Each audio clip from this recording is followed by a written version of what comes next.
In today's video, we will discuss how to go straight under the bridge. Please note that these videos are only for your information and to improve your knowledge of the road. You must practice with your driving school instructor during your road practice classes and always follow their instructions. Wait for the traffic signal to turn green.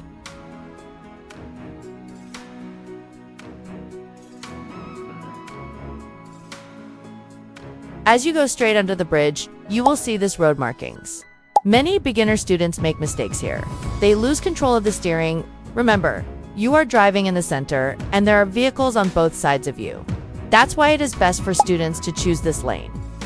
As you continue driving, you may not understand how to align your car correctly. Make sure to practice this during your road practice sessions. Your instructor will guide you on the correct positioning. If you choose this lane during your road test, here is an example for you. Watch this car carefully.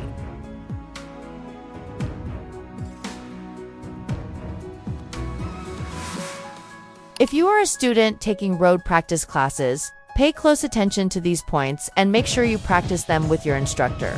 If you found this video helpful, don't forget to hit the like button and subscribe for more videos.